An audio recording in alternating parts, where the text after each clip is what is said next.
This is professional wrestler Elliot Shock, and welcome to Origins of the Ring. As a kid watching wrestling, what did wrestling feel like to you? Wrestling, it felt like an escape, man. It felt like a chance to move away from the reality that I was living in and to be able to be free, both imaginary and, you know what I'm saying, just like spiritually. Where does your love for professional wrestling come from? Just out of pure enjoyment. I started watching it when I was at a really young age. I got introduced to it by my older brother at the time. And since then, I've just fell in love with it. I fell in love with the aesthetic. I fell in love with the in-ring action. I fell in love with the personalities, the big top names, every aspect. I just love it.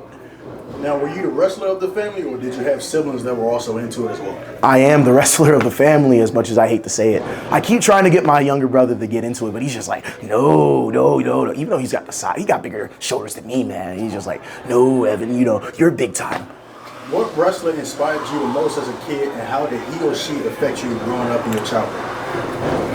That really boils down to a lot of people, to be honest with you. Like, I always like to break down what I loved about wrestling and charge them towards different wrestlers. But like some of my first few favorites, like Mr. Kennedy, Kurt Angle, Eddie Guerrero, Chris Benoit, those all really shaped my love of wrestling, and it's really impacted me to this day, whether I'm using their moves in the ring or I use some of their mannerisms or whatever the case may be. You'll see it through my wrestling. As a kid, were you able to buy wrestling toys, figures, replica belts, or were you someone that had to buy the off-brand or even handcraft your own merch? A little bit of both, man. I had a couple of replica belts. Like I had a World Heavyweight replica, a Spinner WWE Championship replica. I wanted a lot more, and I wanted to keep them. And then there was this one off-brand belt from Target called the Electrovision Championship. And what it would be, it was just the spinner belt, right? But like it was remote controlled, so like every time you would press the button, it would play a theme song of one of the wrestlers, like MVP, Undertaker, John Cena, Randy Orton. I thought that was like the greatest championship growing up. Now, was that the first piece of wrestling merch you ever owned or made?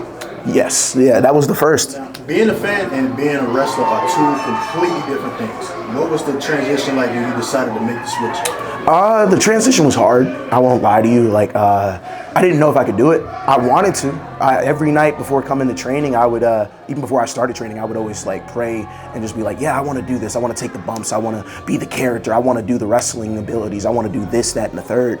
And like being scared of not being big enough or not being like, the same mentally strong enough to like really try it really got to me. But the transition, after a while, I got used to it. If you could meet the younger version of yourself right now, given everything that you have learned and everything that you know now, what advice would you give a kid that first fell in love with professional wrestling? Don't try it. You fucking suck. No, let me stop. I would say remain you. You fell in love with this before you came into this business, and you're gonna fall in love with it even if you enter it and once you leave. Keep the love that you have, and that's gonna take you as far as you want. And that has been my origin story. I want you guys to stick around because your savior has plenty in the tank.